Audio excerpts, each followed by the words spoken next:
Um ótimo terceiro domingo da quaresma. Queridos irmãos, eu tinha 17 anos de idade. Meu pai tinha um Fusquinha laranja. E ele falou: filho meu não aprende a dirigir em autoescola. Filho meu aprende a dirigir comigo. E me levou para uma praça, aqui bem perto, deserta. Parou o carro na ladeira e falou: você já sabe a prática, a parte teórica toda. Embreagem, freio, acelerador, marcha, retrovisor, motor. Você já conhece tudo porque eu te expliquei com o carro parado. Chegou a hora de você agora colocar em prática. E eu disse: mas pai, logo na ladeira que é tão difícil. E ele: eu quero o freio de mão baixado e o carro parado. Você vai controlar o freio de mão, controlar a embreagem com o acelerador e o carro parado na ladeira. Aqueles dias de aprendizado, eu ia me sentindo livre, como qualquer menino de 17 anos. Uau! Vou dirigir, vou poder sair de carro sozinho. Era um sentimento de liberdade tão grande. E meu pai do lado me ensinando. Primeira leitura começa assim: eu sou o Senhor teu Deus, que te tirou do Egito. Antes de dar mandamentos, Deus se recorda do dia da libertação. Antes de dizer: está aqui um caminho seguro para você, Deus começa falando: eu sou o que te libertei. A sua liberdade é para mim. Confesso a você, não me recordo, mesmo, não me recordo, de a partir do dia em que eu tive a minha habilitação, eu não me recordo de um dia que meu pai tenha dirigido o carro quando eu estava com ele.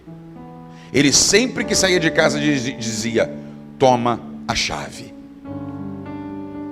Mesmo nos inícios, aos 18 anos, e ele ia do meu lado. Quando Deus dá a liberdade ao homem, dizendo: eu te tirei do Egito para te tornar livre, não é para que você se afaste de mim. Você terá o controle muitas vezes de decisões, mas não permita que eu me afaste, ou melhor, você se afaste de mim. Eu preciso estar ao teu lado. O meu pai, a forma como ele encontrou para caminhar comigo, naquele, perdoe-me a redução do exemplo, nesse simples exemplo de liberdade é: toma a chave. Toma a chave. Deus encontrou um jeito para dizer para mim e para você: toma a chave. Leva a sua vida. E qual foi a forma divina para alicerçar essa liberdade que nos tirou da escravidão?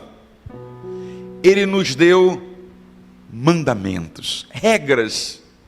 Essa palavra hoje, meu Deus do céu, falar em mandamento hoje, falar em regra hoje, é algo ilusório para alguns, porque parece que nós estamos sendo tolhidos, cerceados, amordaçados. Nós queremos não a liberdade no mundo de hoje, nós queremos a libertinagem.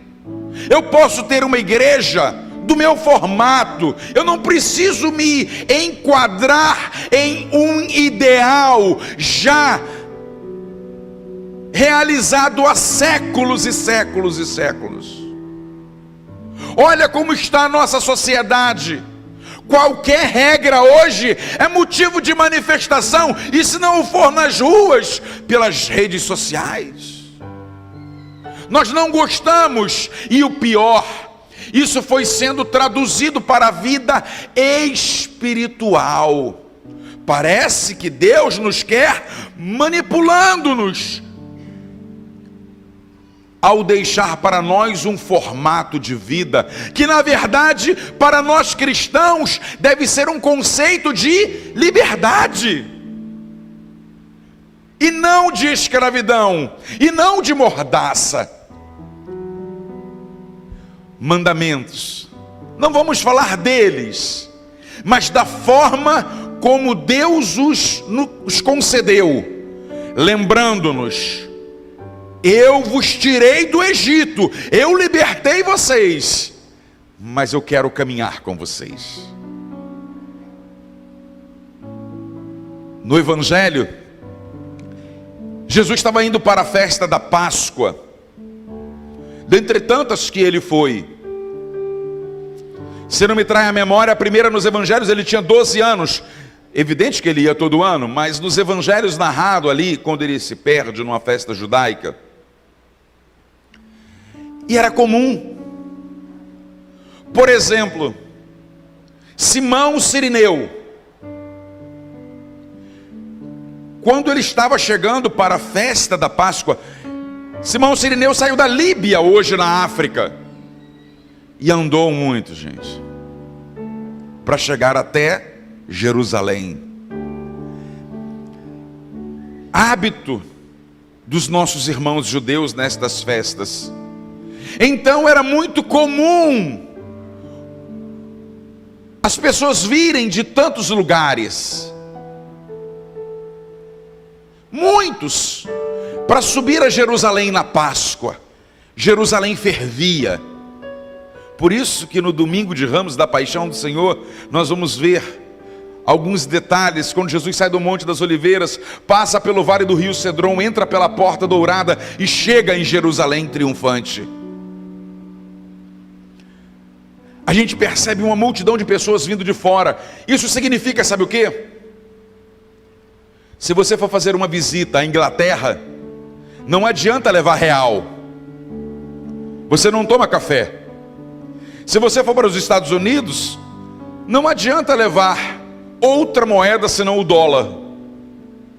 Quando eles chegavam em Jerusalém, oriundos de tantos lugares e até países, traziam suas moedas, o seu dinheiro próprio. E naquela época não tinha casa de câmbio para trocar. E quando eles chegavam para adquirir, para fazer a oferta dos animais, eles precisavam comprar na moeda local. Hoje, o shekel, que é a moeda de Israel. E precisavam ter cambistas que faziam as trocas, o câmbio do dinheiro. E ao mesmo tempo, eles precisavam comprar os animais, por causa da cultura do sacrifício daquele tempo. E quando Jesus sobe a Jerusalém, Jerusalém fica na parte mais alta.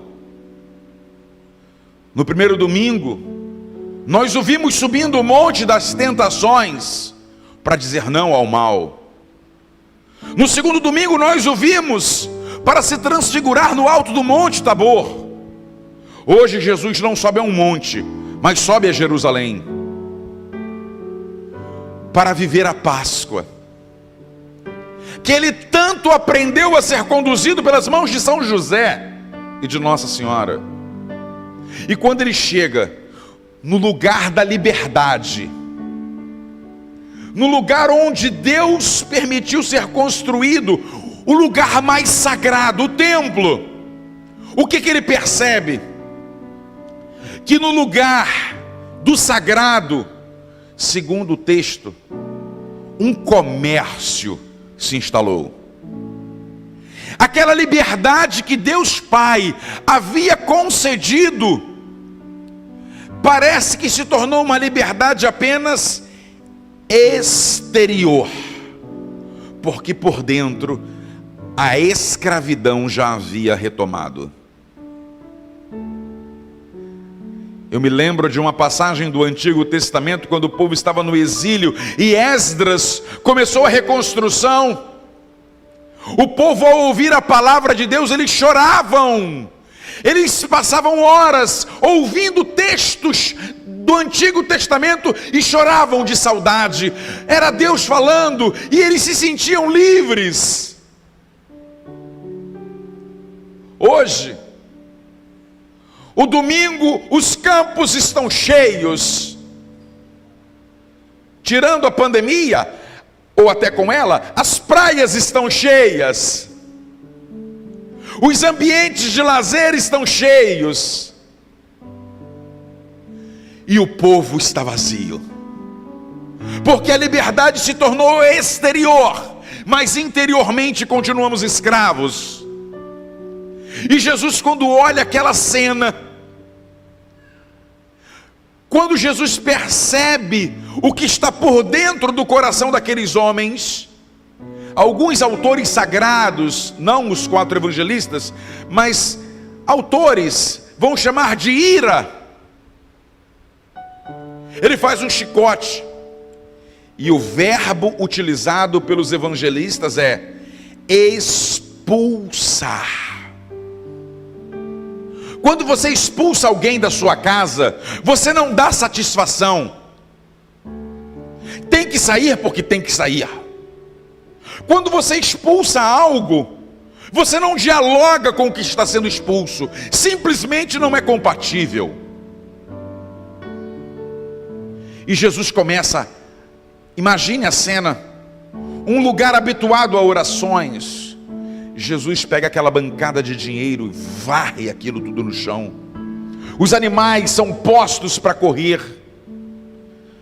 E só há uma frase dita: não façais. Ou seja, não façais significa que nós podemos fazer. Nós somos livres. Ele nos tornou livres. Ele continua dizendo: não façais, a decisão é de vocês. Deus não os manipulará, mas não façais do lugar sagrado um lugar de profanação. E aí eles pedem: com que autoridade você fala isso? Quem te deu essa autoridade para falar isso? E aí Jesus pega esse dia e o transporta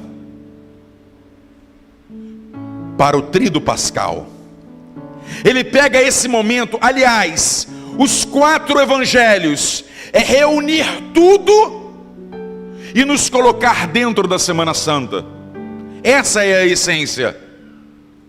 E Jesus diz: destrua esse templo aí, que demorou 46 anos de lágrimas e sacrifício para ser construído, e eu o reerguerei em 3 dias.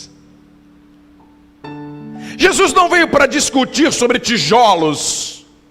Jesus não cursou faculdade de arquitetura ou engenharia. Mas Jesus sabia o que era a reconstrução do homem por dentro. Ele sabia como realizar. Ouvimos agora há poucos dias, um pai tinha 2 filhos, o mais novo foi embora. Ele sabia o que era devolver o perdido à luz. Ele sabia o que era resgatar das trevas a salvação. Jesus não entendia de alvenaria, mas ele sabia o que era pegar o caído. Hoje a salvação entrou em tua casa, Zaqueu. Simão, eu entrei na tua casa e você não me saudou, não me deu o ósculo. Essa mulher que você diz ser perdida, não para de banhar os meus pés com suas lágrimas de arrependimento. Jesus sabia o que era erguer o templo de alguém que talvez estivesse perdido. E ele fala disso ao falar do seu corpo, o novo templo. Já não há mais escritura de mandamento em pedras, mas no coração. Por isso o evangelista São Mateus, tão preocupado com os judeus, que lhes dirige o evangelho, e no primeiro bloco de São Mateus, nos 5 primeiros capítulos, como no Decálogo, na Torá, nos 5 primeiros livros da Bíblia, ele vai colocar um novo mandamento, que é o mandamento das bem-aventuranças. Não mais as pedras, mas o coração. Irmãos aqui, irmãos em casa, o que isso tem a ver com o nosso dia a dia? O que esse evangelho e essa liturgia da palavra tem a ver com a nossa caminhada rumo à Semana Santa? Você foi criado para a liberdade. Lembre-se, Jesus diz: faça memória do dia em que eu te libertei. Mas você caminha para a liberdade da Páscoa. Você caminha para a liberdade da ressurreição. Você não pode ser escravo.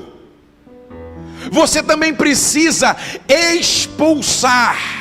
São Paulo vai dizer que nós somos templo do Espírito Santo. E se somos chamados pelo adjetivo de cristãos, também devemos nós varrer, expulsar do nosso templo tudo o que nos quer manter presos, cativos, conforme estava o povo antes do decálogo. Eu e você precisamos examinar a nossa consciência, para que a gente possa compreender o que nós devemos expulsar.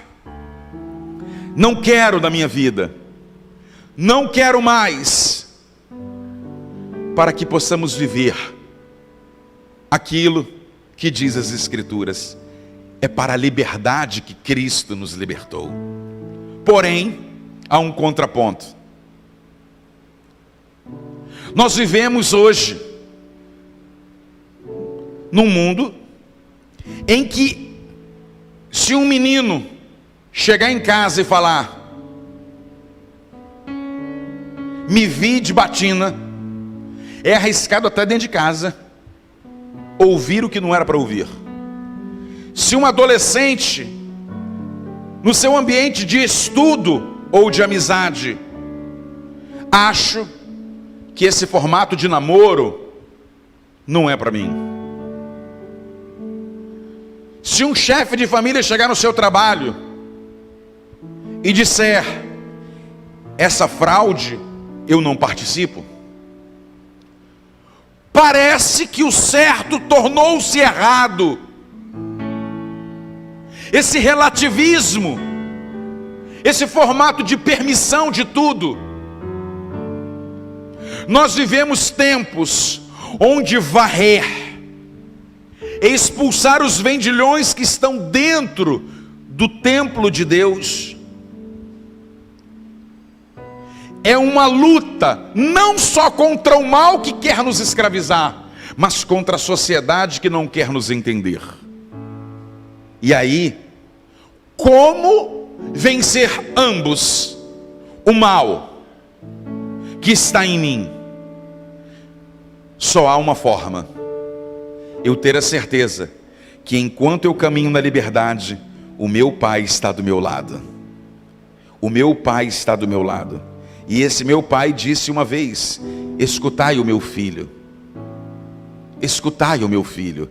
É a segunda forma da gente vencer a sociedade: ouvindo os mandamentos do Filho de Deus. Você não vai conseguir, eu não vou conseguir sozinho. A gente vai descer ladeira abaixo junto com esse aguaceiro sujo que está descendo no mundo. Um comportamento, um formato de vida que quer nos colocar de novo na jaula, não do faraó, mas na jaula do pecado, na jaula do engano. Olhando tanta gente, achando, mas que mal tem? E fazemos do nosso templo o que eles fizeram no templo de Jerusalém. Quando a gente estuda o catecismo da Igreja Católica, de forma muito especial quando a gente estuda teologia moral, e quem me deu aula foi o Padre Afonso. O primeiro mandamento, que é amar a Deus sobre todas as coisas, no catecismo da igreja diz que o maior pecado contra este mandamento é a idolatria.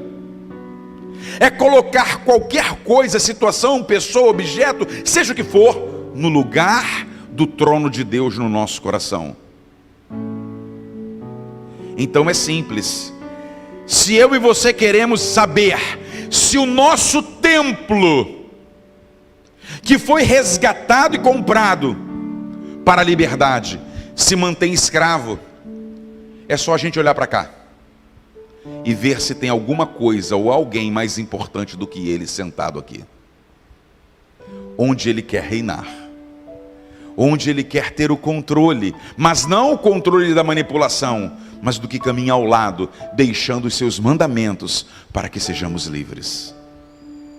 Sai desta Eucaristia hoje, você que está em casa, também olhando para a sua vida pessoal. Se o nosso Senhor entrou no templo e viu que o lugar mais sagrado e de oração, o zelo pela casa de Deus já não consumia mais o interior daqueles homens, o que é que não está consumindo o meu?